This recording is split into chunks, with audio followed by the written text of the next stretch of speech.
and for 60 minutes, we play Iowa State football together. What's up, everybody, and welcome back into another episode of the Iowa State Fan Perspective. Happy Sunday. What an intro to start off our another summer episode. Shout out to Cam, one of our co-hosts here at Play the Fight Song, for the awesome new intro to really kick us off for the 2025 season. The Cyclones had Media Day on Friday, just their own team Media Day, and the ball is starting to roll on this thing. As always, my name is Jake. I'm your guys' host tonight, joined by my co-host each and every single episode, my brother Justin.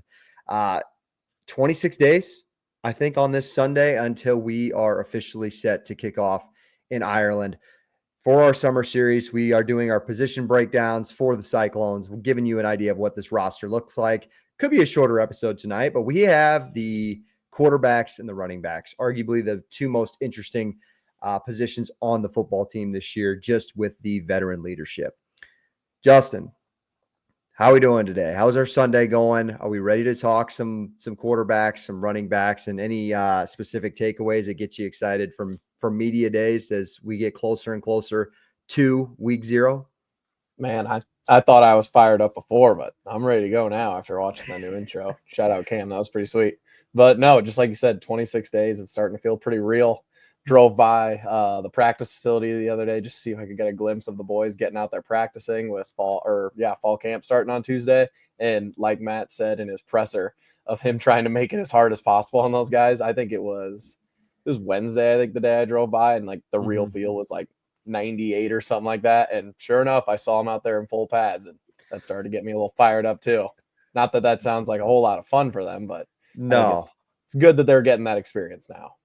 He's really harped on, like, we got to build toughness with this team. And I think my favorite quote from his media day presser was like, God blessed us with 98-degree Fridays or 98-degree practice days. I was like, that's awesome. He's like, now it's just my job to make it as hard as possible for him. I can assure you that it's the only way you can look at it when it's that hot and you're out there, because if you start to feel bad for yourself, it's going to go downhill quickly. Well, I guess that's what you get for playing week 0. You get the privilege to start practice a week early, and you can start fall camp the last week of July. Well, a lot of the teams are going to get rolling this week. So I know us here at Play the Fight Song, covering all 136 here for college football, are excited. Like, fall camp is official for pretty much everybody next week. So we are really, I mean, I could sniff it, Justin. I can see it like right in front of my face. The season's almost here. So we're excited to get into that. Before we get into all of our stuff tonight, along with our awesome new intro, we have some awesome new hats. What better than to get you some hats, get you some Iowa State No Rivals hats to protect your head from the sun on these scorching 98-degree days. September's here. September's almost here. We're almost in Jack Trice Stadium. And I can assure you that while it may get a little cooler, we all know that those first few weeks of Iowa State football, we get blessed with some 80-degree, maybe even some 90-degree football games. So go get yourself a hat at No Rivals. They have 6 awesome editions. I have the espresso hat. Justin has the pinstripe one on. Use the code PTFS at checkout for free shipping. Go and get it now. Go and get yourself a couple. Shipping's on us. We got you covered. Tell them that Play the Fight Song sent you guys, and go get your hats before, guys. We're 3 weeks away from Ireland. If you're not going over to Ireland and wearing your awesome No Rivals hat, you're going to be going to a bar or somewhere to watch these games. So show off some cool gear. ShopNoRivals.com. Use the code PTFS for free shipping. All right, Justin, we did touch on a little bit of media day. I don't know if there's really anything that's really relevant to our position breakdown series. If you guys want to go check it out, Iowa State's football page on YouTube put up the whole entire Matt Campbell presser. Really just talked about maybe a few new names that you guys would want to know. But I mean, maybe kudos to us, Justin. We've already highlighted a couple of young guys in like our defensive line, offensive line breakdowns, receivers and tight ends. They talked about a ton, and lucky for you guys can go back and check those episodes out if you want to hear more in-depth thoughts on those positions. So we're not going to dive into too much media day stuff, but let's start with the running backs first, and then we'll get to maybe quarterbacks and specifically one of the best in college football at the end of the show. The running backs, Justin, to me, it's an interesting group. You get basically your two-headed monster back. Everybody knows you get Carson Hansen, you get Abu Sama back.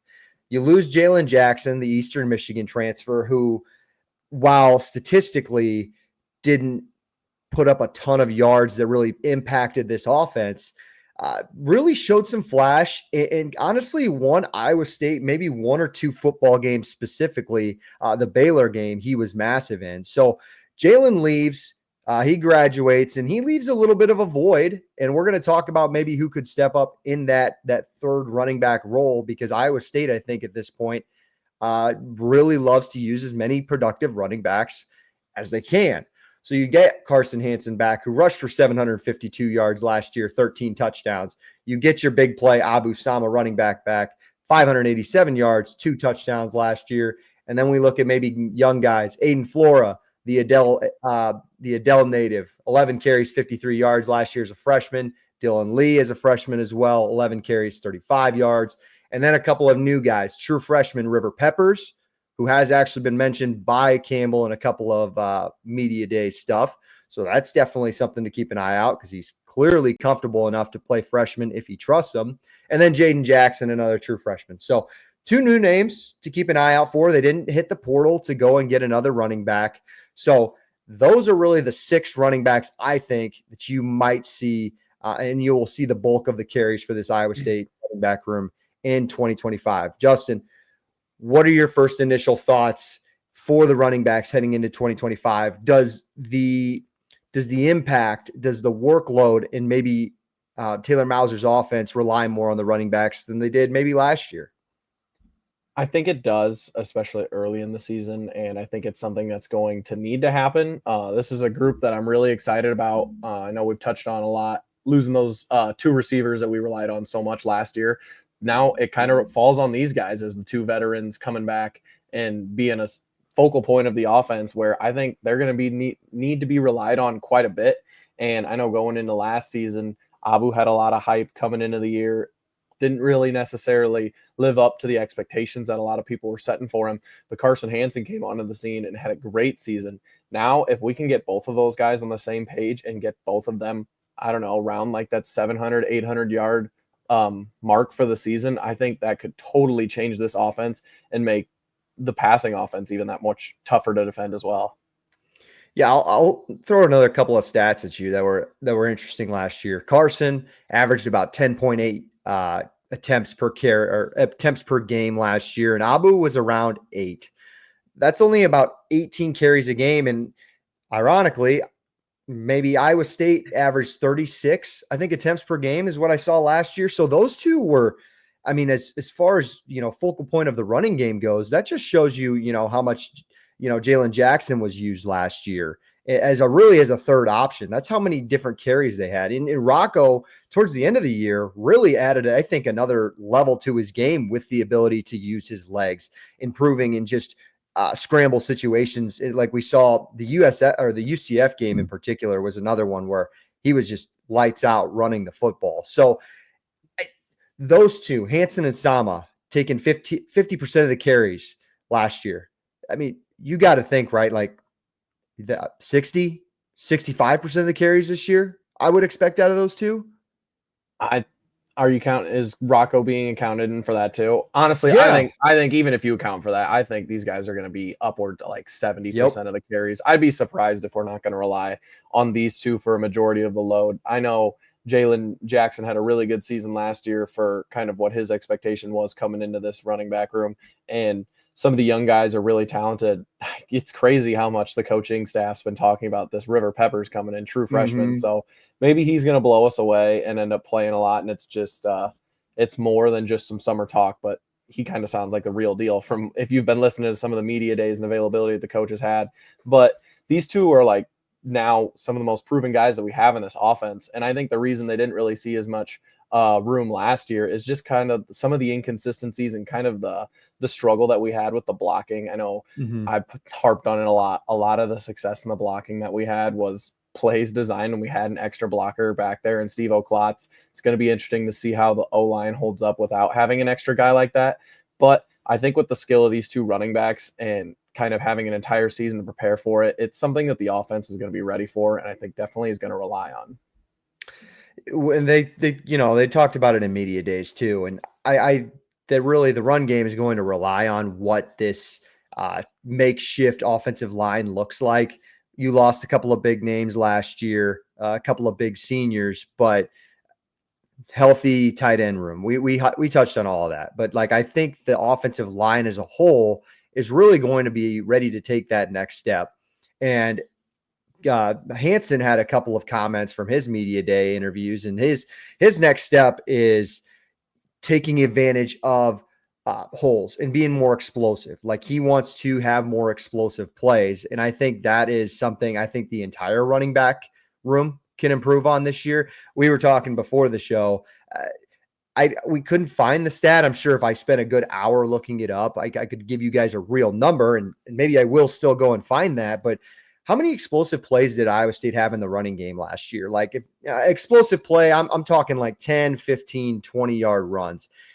That's something Hansen talked about in his press conference. He's like, we got to be more explosive in rushing the football. Like they average 4 yards per carry, which is, I think, really good.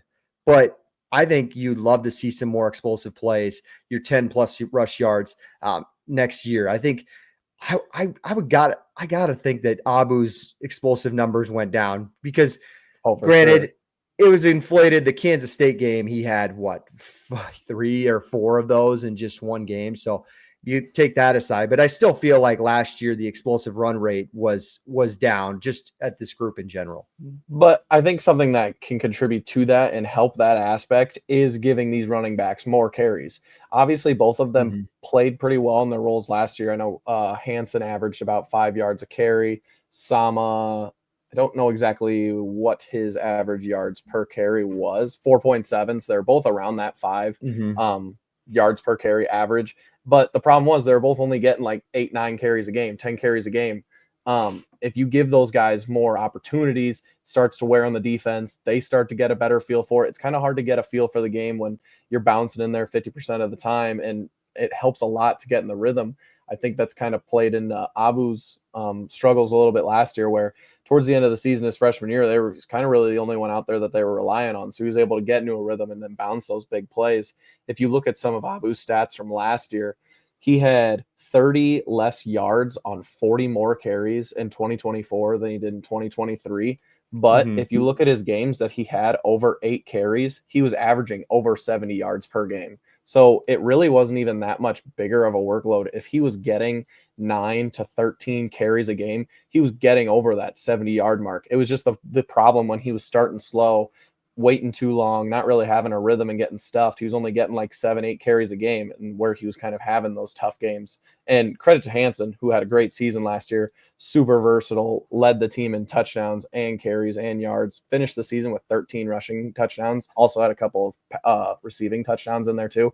He was great He was great in the end zone, and hopefully that's something that's going to carry over too. But if we can give both of these guys more access going up and down the field, I think that's only going to help them. And Hansen was actually the 5th leading receiver on the team outside of your 2 big receivers, and then He had a good Burkle and receiving Bramer season last year. So I think he could even improve on that as well. Last year was weird. I thought, Hansen was obviously basically your number one guy for the majority of the beginning of the year. Then you had a little bit of Jalen Jackson, like in that Baylor game, that Houston game. Then West Virginia kind of became the Carson Hansen show. And then he kind of got banged up. And then Abu Samo I thought he became a lot more patient towards the middle back half of the season. Like he tried to make that big play in the first few games of the season. I think that's where he really struggled, like in the Iowa game and things like that.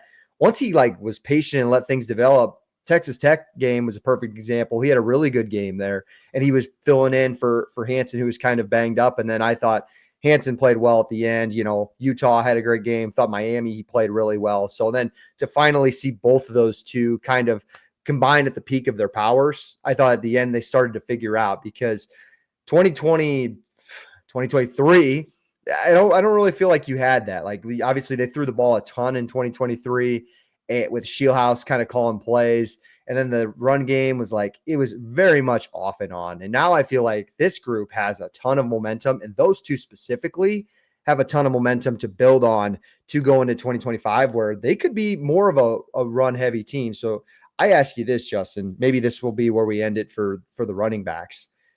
Do we see maybe a couple of questions? Do we see a 1,000-yard rusher from either of these two? And then my second question would be, do we even need a Jalen Jackson, a third running back option from some of those young guys we touched on?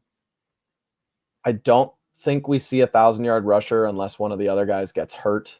And I don't really think we need a third guy either. Like I said, if both of these guys can be around that 800-yard, both of them get like 6-7 touchdowns, be around that area and kind of split it. If we can get like 1,600 yards and 14 touchdowns from the two of them, I think that would be great for this offense. And I don't know if you've been listening to Cyclone Fanatic at all recently. Williams and Bloom were kind of touching on, do we see this offense kind of slowing down? Because I think they want to say we were like 5th in plays per game last year. Yeah, with the 12 personnel, yep. Because like I said, being added this year. I want to see these guys get more carries and get more rhythm. I think that's going to help the offense a lot. But I don't want to see him take the ball out of Rocco's hands. I know it's something we're going to touch on here in a little bit when we get to quarterbacks. But I think there is a way that they can keep this up-tempo style offense and still run a lot of plays, but mix in more runs into that option. If they can start doing that successfully, they're going to be a really hard offense to stop. I think that's a good segue into quarterbacks, unless you have anything else to touch on the run game. I guess, do you see any of those younger guys? I know we saw some flashes from Flora and Lee last year, both pretty promising freshmen. And like I said, the hype that they've had around Peppers has really kind of surprised me. Do you see any of those guys playing very much this year? Just based out of injury history and how hard it is to play running back at the Division I level, I do, because That's true. If Hansen and Sama go the whole year without getting banged up, I will be very shocked. Not that they're injury prone. I just think it's an aggressive position to play, and especially those two, they play an aggressive style. Especially Hansen, he's not afraid to he's quick on his feet, but he's afraid to he's not afraid to be physical. So which one is it? I don't honestly know. I mean, they're basically all going to be freshmen. Lee and Flora didn't play a ton last year, but Matt Campbell, if he trusts you, man, he trusts you. And if he talks about River Peppers as much as he has, I'm sure he could be slotted into the mix too. So like, draw it out of a hat for me for like those three. If you told me which one is going to get maybe a few carries against South Dakota week 1, I'd be like, sure. Is it Lee? Sure. Is it Flora? Yeah. Probably. Well, Flora and Lee both had pretty good games against Arkansas State last year. They both ended up getting in the end zone then. That's kind of all we saw from them the rest of the year, which was a blessing because for the most part, those other three guys stayed healthy. So hopefully that's the case. But I think the offense is going to be at its best if we can get Sama and Hansen the most looks at the field. Here's what I'll say. If Iowa State wants to win 9, 10, 11 games, I think one of those three are going to have that one Jalen Jackson Baylor game. Like, somebody's going to have to step up. I'm not 100% sure Sama or Hansen are like superstar potential, or like, just like, even I'm not sure if they can go the whole season fully healthy. And one of those two, say Sama gets hurt, like Flora, you got to step up. Hansen's still going to get a bunch of carries, but he can't run the football every single time. Like, that's just not feasible to ask of that guy right now. It's not, we don't have any Breece Halls on this team. So if Iowa State wants to win 10 games, a third guy will emerge, at least in like we'll talk about that Aiden Flora game, but I don't know if it'll be a whole season thing. It's another position group, just like the rest of this team that we've touched on, that's got pretty good depth. Not a lot of guys that I'm really worried about. If any of those younger guys do get in there, it kind of sounds like they've got a lot of potential and they've been showing well in practice. So another blessing for Iowa State. And I think college football depth right now is something you can't take for granted. Let's flip it over. That was a good touch on. I think the running back room, there's a lot of confidence to be had with this group. Interested to see where it shapes out in the middle of October, early November. Goose wants to maybe get in and say something about the running backs too. I think he's good. All right, before we get into the quarterbacks, make sure to like the video, subscribe to the channel. Thank you guys for getting us over the 1,000 mark, but we're not finished. I mean, the road to 2,000 just started last week, so we appreciate you guys. Make sure to go check our partners at No Rivals out, shopnorivals.com. Use the code PTFS. All right, I think this will be shorter, but we'll kind of see. Let's talk about the quarterbacks. Obviously, let's start with the number one guy, Rocco Becht, this year. Huge year for Rocco. And I think that, people have already touched on what he needs to improve on maybe this year to take that next step. But this goes back to maybe a relative media day point. Matt Campbell was talked about. What is the next step for Rocco? And I think it was a really good point. It's just the little things. It's the consistency. He improved so much as a passer last year and made so many elite plays and game-winning drives.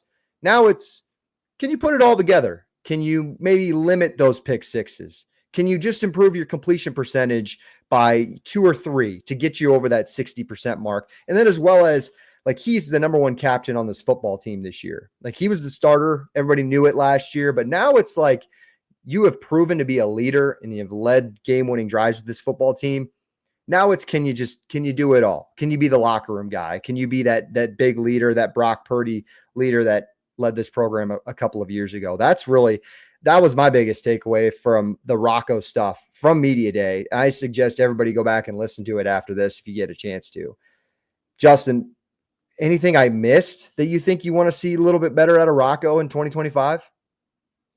Just like Campbell touched on in his media days on Friday, it's really hard for guys at Rocco's level to take that next step because honestly, he was so good last year. The next step that he takes is being at a level that's going to be a top 3 round draft pick. Honestly, that's kind of the next level that he's going to get into and sort of getting into that Heisman-esque conversation. But it kind of just continues to blow my mind that people don't talk about Rocco like much at all. Obviously, they mention him when they mention Iowa State, but relative to the other quarterbacks in the conference and other quarterbacks in the country, I don't really feel like there's a ton of guys that had a better year last year than Rocco did coming into this season. I mean, he was one of the clutchest quarterbacks in the country last year. We saw him develop his legs towards the end of the year. He was dependable pretty much as you needed him to be. Like, I don't really know how much more dependability you could have asked for the guy. Kind of struggled in the Kansas State game a little bit, but still got the job done. I'm very optimistic about what kind of season he can have this year. It's going to be tough losing to 2 receivers, obviously. That gives me a little bit of concern. Maybe that's going to make me eat my words a little bit with just how much it's going to impact him losing those 2 guys. But the maturity level, the experience that this guy has, like, I've got full confidence that Rocco's going to take another step this year. And maybe it's not like a huge leap that, like I said, he's going to be like a draft pick eligible player, but you can't give me 3 guys in this conference and you can't really give me 10 guys in the country that you would take over this guy. I'm interested to see, like, his stats. I think could go down this year and he could have a better year because you talk about the 12 personnel and we just touched on the running backs. Like, maybe the running backs maybe that room just gets a ton better and Iowa State becomes a little bit more run centric. Taylor Mauser loves his tight ends and he loves to change things up, and we're probably going to go that 12 personnel. Hopefully tempo stays a little high, but I don't see it being as high as last year. But we'll just have to wait and see. We kind of talked about it before, Justin. I hope Rocco doesn't have to use his legs as much as he did last year, because it didn't feel like they were design runs. No, they were oh shit runs. Like, and he had that ability to extend plays and make things happen when he needed to. Like, he was just so reliable whenever Iowa State needed him to be last year.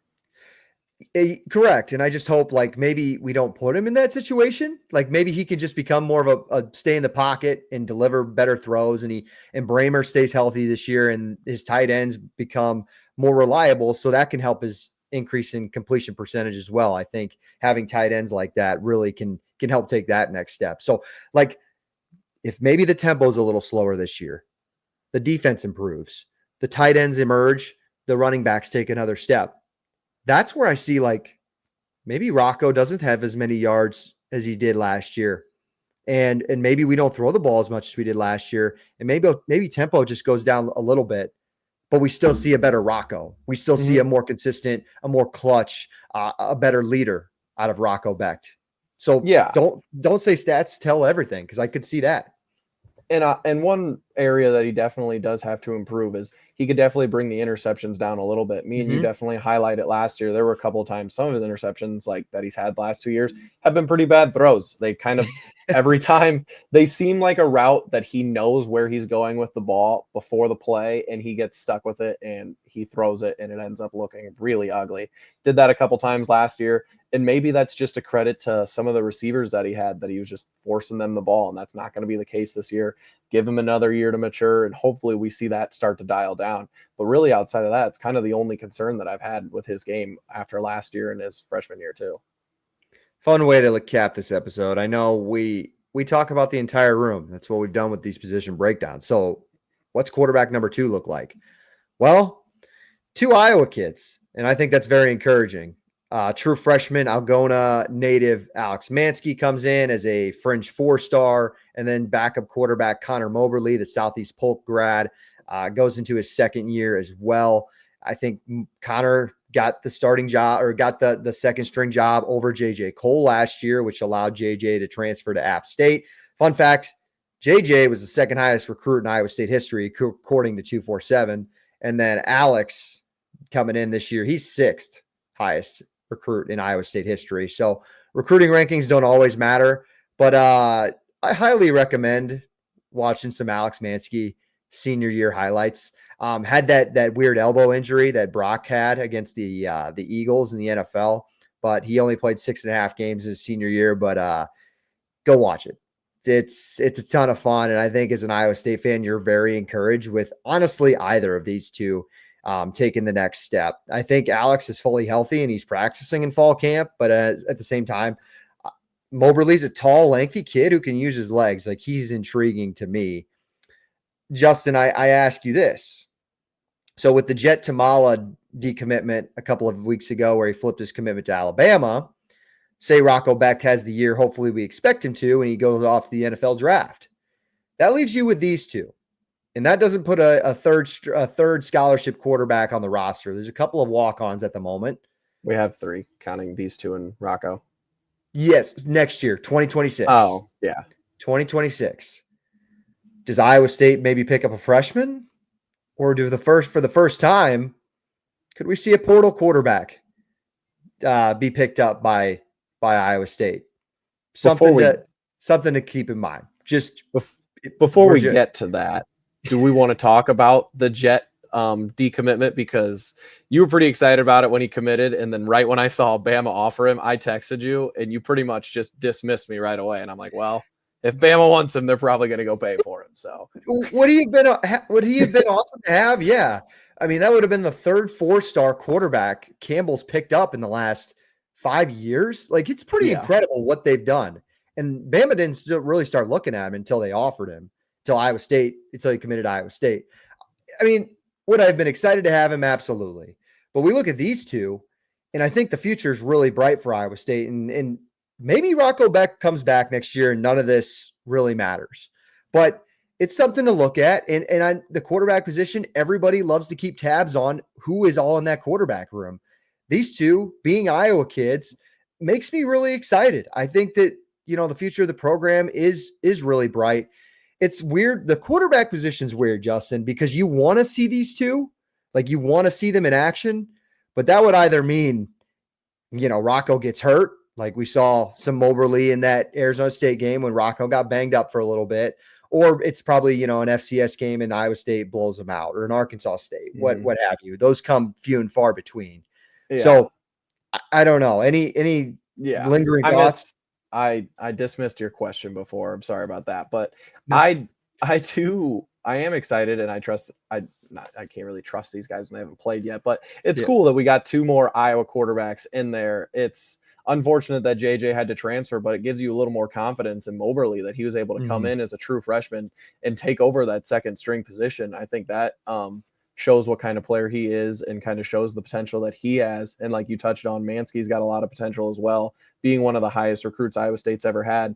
But I think it's pretty likely that Rocco comes back next year, unless he goes out and he's got to take another big leap going into next year, which is really possible. But if you're looking at some of the NFL mock drafts and stuff for next year, they're already projecting like 6 or 7 quarterbacks in there. It's going to be hard to fit any more in there. So even if Rocco plays well, I think it's likely that he could come back next year and we could have all 3 of these guys on roster, hopefully. But even if that's not the case, I think at this point, it probably is likely that they would try to bring in a transfer quarterback, but probably not a starter. I think one of these 2 guys they definitely want to develop and keep around. They don't really want to have another situation like JJ where he ends up transferring out. But I think both of these guys are talented enough where they could be on the program for 3-4 years and play for a while.